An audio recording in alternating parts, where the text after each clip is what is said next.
And big up and a warm welcome to Sports Centric, where we're going to talk about our thoughts on Tottenham Hotspurs versus Brighton this afternoon, and we're also going to talk about Wrestlemania as we start night one tonight.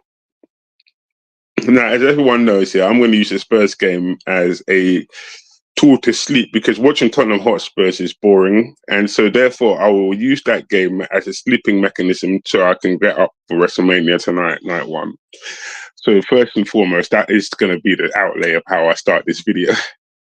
But please send your comments, and thank you for the last show. I thoroughly enjoyed that one. So with this one in mind, I'm going to say how I feel, and like I say, if you feel a certain way, please give me your perspective. Put some context into it. I don't want one question answered of it's just poor. I just want to know why you think it's poor. So not only are you challenging me, but I want to challenge you as well as a viewer.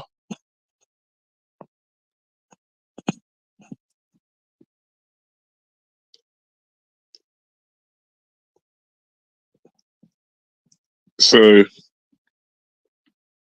with that in mind, let's begin our show. Right. Now, if you've got any comments, please put them in the comment section. I want to see them and start them. If I can get this thing working. You know how things work. You just never can get it right when you want it. Right. Play like that. Oh, well, anyway. Carry on with the video. Well, let's not kill us, makes us stronger. Now, anyway. Tottenham Hotspurs versus Brighton this afternoon. Firstly, I want to see De Zerbi come in there with a strong central midfield. Now, I know it's much of a muchness when we look at our midfield, but it is what we have to play with. At the end of the day, yeah, I could criticize the players all I want, but this is the hand the manager's dealt with. And so therefore, with that in case in mind, I'm going to say I would like to see Paulinho as the 6. And even if that means Spurs have to trigger his deal, so be it, because at this point in time, yeah, relegation is going to be a lot more money than what Paulinho is worth. And then play either Basuma or Gallagher as the 8 next to him, or just in an advanced role above him, and then have Simmons as the creative force behind the forwards. Yeah, I know the forwards are poor, and grant you that. Yeah, I am not a fan of the Pigeon. I am not a fan of Solanke, and I am not a fan of Mawani. But again, this is the hand the manager's dealt with. So with that in mind, I would have to put Richie up front. On the left has to be Tel, and even though I don't rate Tel because I don't think he holds onto the ball very well, and I think that what chances he creates is very limited, and again, he lacks composure. And then on the right-hand side, it's take your pick again. And this is what I mean when it's not in the manager's control of who he has, the personnel he has to start with. Because at the end of the day, yeah, right, these are the cards that the people above him have given him to work with and told, get on with it and somehow make it work. In some cases, you can't make it work, especially when you don't put the profile of player you actually need. Now, Xavi Simmons, for me, yeah, is more of an 8 coming in from deep and driving forward. That's how he played for Leipzig when I saw him last season. He drifts inside there and an auxiliary forward, if you want to add him to that. He wasn't really the creative spark at Leipzig. And if there was one player at Leipzig I would have got, it wouldn't have been Xavi Simmons. I would have gone for Christoph Gartninger, who is an Austrian international, but is a very, very good player. And he would have been the one I would have personally gone for. But again, it goes down to the question of how marketable is Spurs at the moment. When you think of, we haven't bought a player at that level in that age group where they're actually ready now to start performing. In that 24, 25, 26, how appealing do Spurs actually look for players who want to push on with their career? Because it's all good you buying players who are 18, 19 and still wet behind the ears, no disrespect to them, because you're a massive step up from where they are. But how good are you to people outside of there who are of a certain age and looking to try and achieve something in their career? Because I don't think you actually look that good, to be fair. And this is where I slam the board, because I look at the board and I say, you've got a shiny new stadium and yet you don't look appealing. In the footballing standpoint, you sack managers. That makes other managers weary of going into you and thinking, do I really want to join that? And it's not a slamming session for people to say it out there. Like I say, put them in the comments. I'd like to see some people's reaction towards it. I just want to see better for my club. That's all I want to see. And ENIC have done a lot of good stuff. Like I say, on the marketing front and putting Tottenham in that position, I can't slam them. They've done a fantastic job in that aspect. But when it comes to the football, and that's what I'm a fan of, I'm a fan of Tottenham Hotspur's THFC Football Club. They've been nothing but appalling. And like I say, when it's player positions and managers having to put a player in that position because you don't really have that archetype of player in for that position in the squad, then I don't expect managers to do anything, because it's round pegs in square holes. So this afternoon, I'm going to look to see a strong midfield three of what Tottenham can afford. And we're going to have Brighton attacking us down the width, because that's Brighton's forte. The likes of Matoma and is it Mito? They're going to be attacking us down the width. And we're going to have a Doji and we're going to have Poro who can't defend. And so we're going to be in for a torrid afternoon in that aspect. And Danny Welbeck has always been he's not a top draw player, but he does score vital goals. And I wouldn't be surprised if he scores today. I wouldn't be surprised if the other forwards score today. I'm really sure that Danzo is going to play today. I'd rather have Danzo play than Romero play, especially at this moment in time, because Spurs can't afford to go into these last 6 games with a potential liability in Romero going into it, because we all know he's a bit of a hothead. He's a good defender on his day, but he can be very much a hothead and can very much be riled up by the opposition players. And it's not slamming his ability, but that's just the way that he comes across and his mentality. So with all that in mind, am I expecting Spurs to go out there and put out a performance against Brighton, the most informed team in the country? Sorry, I can't see your comments there, mate. Let me try and pick it up a bit. Oops. Have I lost myself? Oopsie. Big up, Ghosted. How are you, sir? If Bentancur is fit enough to start, I'd go back to the double pivot. If he's fit enough to start, I'll grant you that. We don't know how fit he is, and we don't know if he's going to be match fit. I can't really see your comment. Big up to you, sir. I can't really see your comment right now. Let me see if I can blow it up. I don't want to disappear and reappear and like magic. Yeah, like a Spurs manager, to be fair, magic. Anyway, yeah, that's a lot better. Big up, Ghosted, mate. Thank you very much for your comments, man. Deeply appreciated. But anyway, what we were talking about was this game this afternoon. Am I expecting Spurs, the worst team in the country when it comes to the form right now, to actually beat Brighton, who are the best team in the country right now? You know what? It's David and Goliath, really, isn't it? when you look at that aspect, because you'd think basically, yeah, that this is a Brighton victory, but stranger things have happened. We don't know what can transpire today. So I'm gonna. I'll say Brighton victory, but stranger things have happened. Let's just say that. Now, as I defer, because Tottenham aren't the biggest story this weekend. This weekend is all about WrestleMania 42. And last night was the Hall of Fame. And when it comes to the Hall of Fame, I am so disappointed in so many wrestlers that have not got there. I've watched WWE or WWF in its incarnation since WrestleMania 7, and that was in 1990 with Hulk Hogan versus Sergeant Slaughter and the Gulf War, and Slaughter coming out with the great with the Iron Sheik.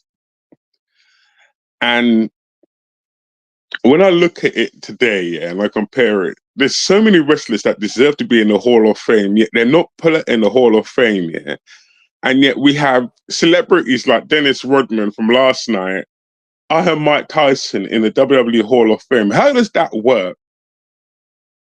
Now, I can understand wrestlers like Owen Hart not wanting to be part of it. Fair enough. Or his family not wanting him to be part of it. Fair enough. But there are some wrestlers back there, like Rick the Model Martel, the likes of the Junkyard Dog, the likes of the Brooklyn Brawler. All these people deserve to be in the Hall of Fame long before some of the celebrities do. Yeah, how are the celebrities?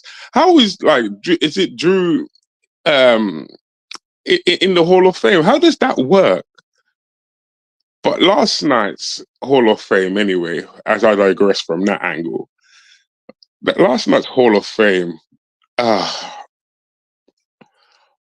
First of all, let's just say it right. What a fantastic speech from Stephanie McMahon's three daughters. When you can hear them talk about their mother and her accomplishes and how she came out and she challenged herself every single day. This is what I say to people: challenge yourself every day, because that way you can see how far you can actually go as a human being.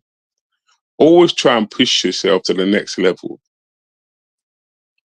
And that's why I had to do my speech in the last video, where I had to thank so many people, because they inspire me to better myself and be able to put out this content to you. So thank you very much for one and all. And like I said, thank you very much, Ghosted, Pagey, for the last video with a comment, because I feel so relaxed talking to all of you that I've broken through that particular barrier. And so thank you very much for that. And this is why I want you to comment on my videos. Tell me how to make them better, so I can make them better, not just for myself, but for you guys as well, so we can all enjoy the experience together. Like I said, if Cookmaster can do fantastic things like he did yesterday, anyone can. And that's a big up to my mate Cookmaster every time. But yeah, WrestleMania 42. I looked at the Hall of Fame speech, and for every woman out there, I hope you get to hear how empowering Stephanie McMahon is, as she picked up the Hall of Fame award last night, and thoroughly deserved, especially when you hear Linda McMahon and Stephanie's three daughters. And you see how proud Triple H, Paul Levesque, was on the side as well, as his wife picked up the award. The second one has to go to Demolition. Demolition, like I said, I've been watching wrestling since 1990, WrestleMania 7. And I'm fortunate enough to remember Demolition in their heyday. And Demolition were a strong tag team, powerful two-man mountain, powerful tag team in the 80s and early 90s. And if I remember right, they were with Mr. Fuji as well. Mr. Fuji, now that brings back memories, yeah, with Yokozuna. What a manager he was. Totally throwing powder in people's faces and things. But anyway, Demolition thoroughly deserved their Hall of Fame placing for me. They are a very, very good tag team, and tag teams like that shape the tag teams that we see today with the powerhouse tag teams we see today. All right, Action Smash. And then we go to the one I believe, I don't think he deserved it, but it's like giving David Arquette a Hall of Fame place. I don't think my man deserved it, but Dennis Rodman and his part in the NWO in his inception gets a Hall of Fame place before some wrestlers here who paved the way for today's generation gets a Hall of Fame place. And so I'm so disappointed in that aspect, that you're rewarding people who are celebrities coming in before you actually reward the people who've put their hard work and their blood and sweat and tears into the company to establish it where it is today. And that for me is wrong. But when you look at the last one, and this was thoroughly deserved, and I'll say thoroughly deserved, AJ Styles. What a wrestler. And funny enough, I don't just watch WWE, I watch other wrestling companies as well. And one of the companies I watch is TNA. And AJ Styles is a fantastic, phenomenal, the name phenomenal suits him down to the ground wrestler. From his high flying abilities to his powerhouse game with his style clash to most of the stuff I see around it, AJ Styles deserves his place in there. And he was inducted by his two brothers, the Good Brothers, and Luke Gallows and Ken Anderson before people say it. And it was thoroughly deserved last night for me. And then we go to SmackDown. Because SmackDown is the go home WrestleMania show to this week. And Raw is going to be the start of the brand new year. So for anyone out there who's looking at wrestling for the first time, WrestleMania is the end of year pay-per-view. So like the end of a financial business year, yeah, you get a massive main event. This is what WrestleMania is in terms of wrestling for the WWE. And it's been that way since 1985. Gotcha. I thought you might have tried to get me, but no, I got you first. Right, where we had Mr. T and Hulk Hogan in the main event in that one. And like I say, wrestling is a brilliant escapism. It's like football in a way. It's a brilliant escapism from everyday everyday turmoils. It's nice to just relax and just watch two people just take it out, or three people or multiple people take it out on themselves. And it's all a sport at the end of the day. Yes, there are injuries, but then that's part and parcel of everyday life. Injuries happen. But it's nice to just come away from yourself, escape from yourself. So with that in mind, I'm going to say when I'm watching WrestleMania and I'm watching SmackDown going into WrestleMania, the Andre the Giant Memorial Trophy should have been on WrestleMania on the kickoff show, to be fair. But now it's incorporated into the last SmackDown of the year. I got it right. Of the year, which was last night's one. Now, Powerhouse Hobbs. What a performance from him. The final three was, if I get it right, Tongaloa versus Otis versus Powerhouse Hobbs.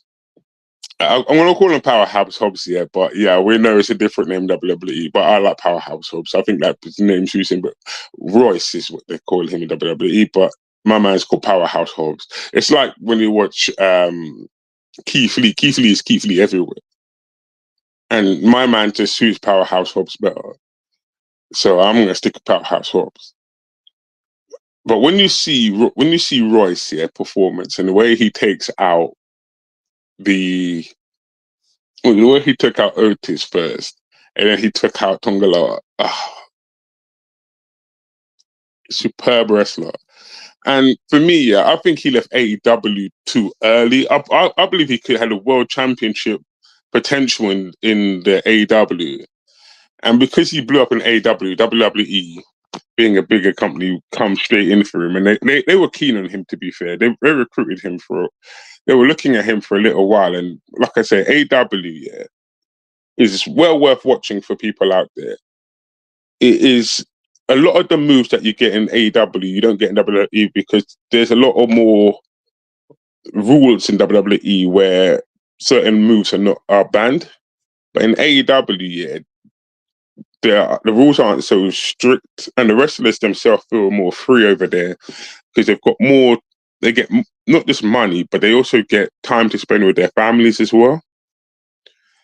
But in most of the stuff in WWE, it's mostly live, so therefore they're on the road 300 quite a few days of the year, and their family have to go with them, so it can be time consuming. This is why a lot of wrestlers favour AEW right now.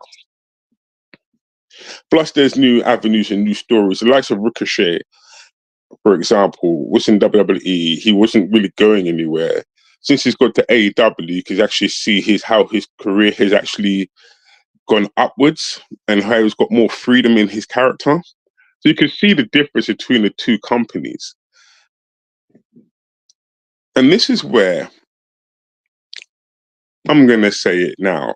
When I watched WWE, like I said, I've watched from WrestleMania 7 to today. But when I watched WWE back then, you can actually see how Vince McMahon was hungry at the time to try and succeed. He'd just taken the company from his dad and he was hungry to succeed. He had competition in likes of WCW and ECW at the time. When one of the worst things that WWE could ever have done was to take over WCW and ECW. Yes, the wrestlers coming in, were new and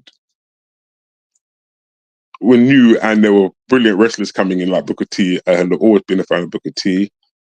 And Billy Kidman, unfortunately for him, what happened in WWE. But by absorbing that company, what they did was they basically killed off any competition they had. And because they killed off the competition, there was no need for them to go out there and aspire to do more because there was no real threat to them anymore.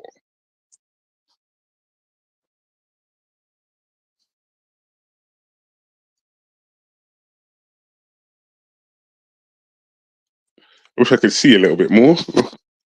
Here we go.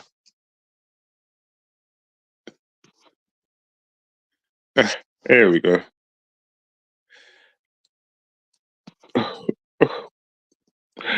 Technology. I will figure this out, Don't worry, if Cookmaster can do it, anyone can, trust me. I will figure it out. Just keep playing with the buttons. That's what my dad told me last night. Just play with them buttons, guy. Somehow they'll work. But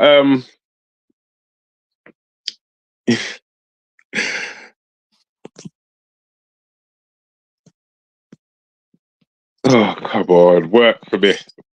We can all do it together. Come on, work for me. Hey, presto, I disappear and I come back and I'm here. Well, anyway, yeah, back to what I was saying, yeah. I am so mystified in some of the matches that are set up for WrestleMania 42. And one of them that has the potential to be a banger, is going to be Drew McIntyre versus Jacob Fatu. If they allow Jacob Fatu to be able to come off the leash, we have a potential to be a banger in that match. And it's the same way, and thanks to Paigey for the last comment on the last video, about the six-way match for the six-way ladder match for the Intercontinental title. That could be anything. I'm looking at that match and I'm thinking, I would like to see how it transpires because you're going to have 5 men who are athletically built, high risk, top rope wrestlers, and then you're going to have one powerhouse in Rusev in that. And how does that match dynamic work? But that is the potential to be something extraordinary, especially with a ladder involved as well. And in the kind of title being top of the ladder, how are they going to get it now? And who's going to be the one to climb up there? And that's on night 2. The biggest one for me on night 1, like I said earlier, is gonna be Jacob Fatu versus Drew McIntyre, because the way that storyline is going, it just gets more savaged every time you see it. And both men, you can see that Jacob Fatu is still vexed at Drew McIntyre for being the one who put him out, or televised put him out of action.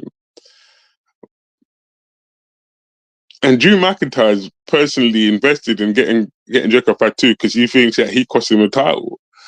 So this is going to be one intriguing match, and it's going to be one for the ages, I think, because you're going to get some serious amounts of Jacob Fatu. That's all I'm going to say. The Wolverine.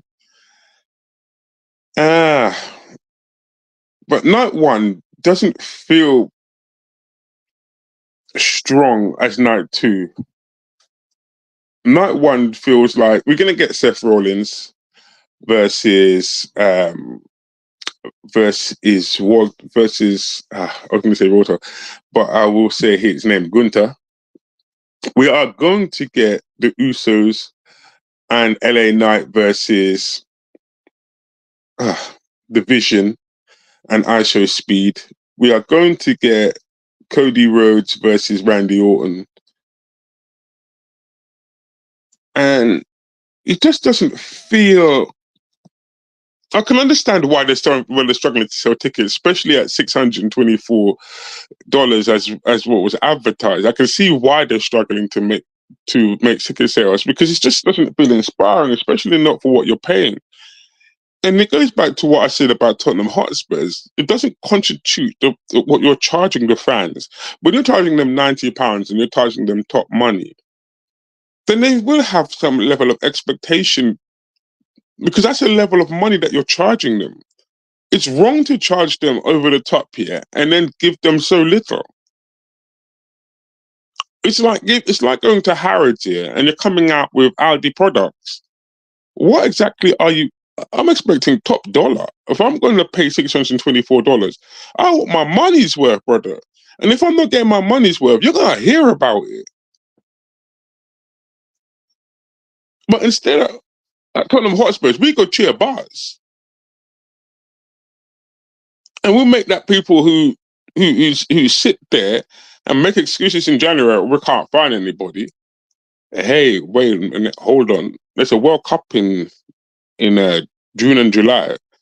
Would you like to rephrase what you just said? You can't find a left winger in the world of football. You can't find a ball-playing midfielder in the world of football. In a month's time, after the Premier League has ended, there's a World Cup tournament with 24 to 36. I think it's 36. I think it's the highest amount of countries qualified for this tournament that are going to participate in Canada, Mexico, and in the United States. You can tell me one player you couldn't find that fits into those countries, brother. Are we going to them levels now? And you look at the amount of excuses, and they are so disgusting. But I can only do so much as a fan. I can't tell people what to do. They have to decide to do that themselves. But no way am I going to pay £90 to watch Tottenham Hotspur play. And I don't rate any of the players. I don't rate any of them. All it is hitting a hope and let's hope for the best. Now, I'm not slamming the team because I don't love my club. I love my club, and this is why I'm doing it.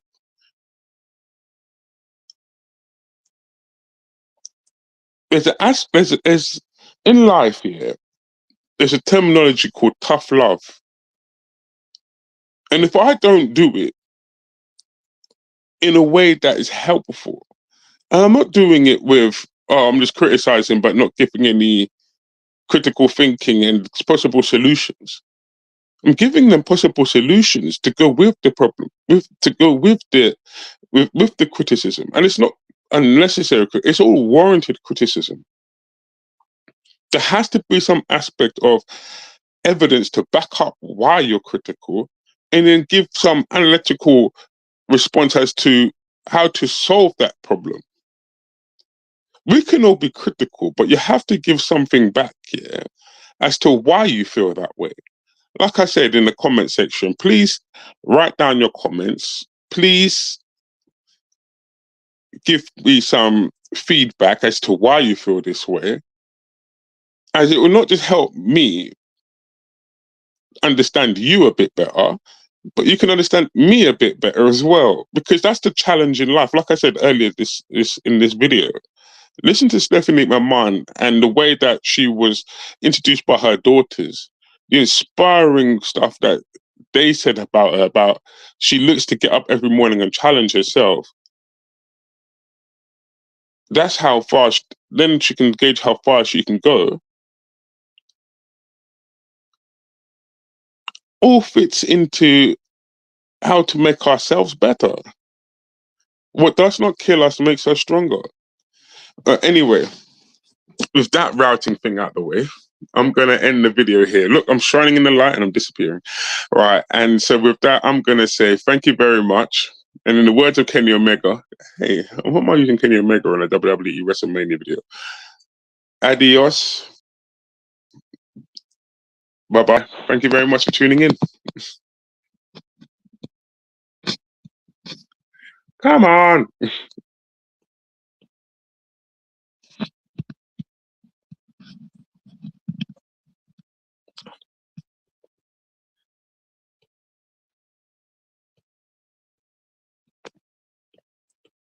Tune out. You just won't stop. You're like Pringles. You just don't go. You just don't stop, man.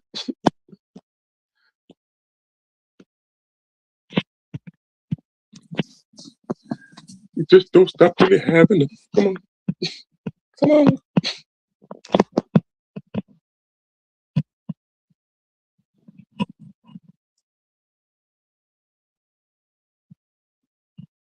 No.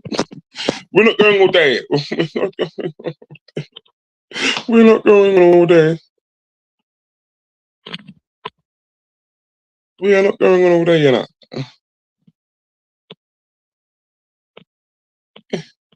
Cut. Don't make me. Don't trap me in here. I feel like the Mandarin.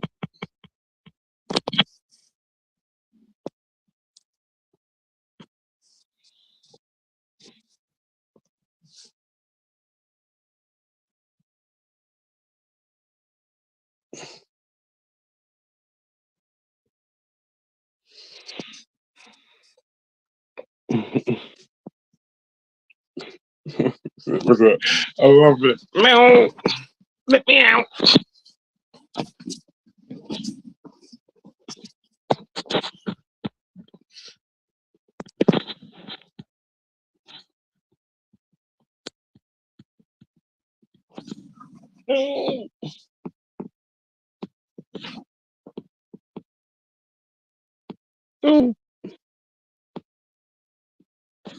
You know why, innit?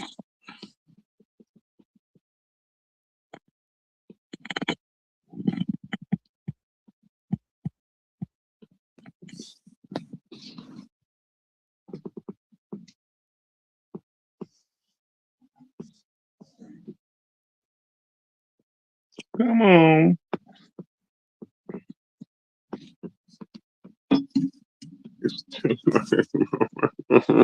I hate you.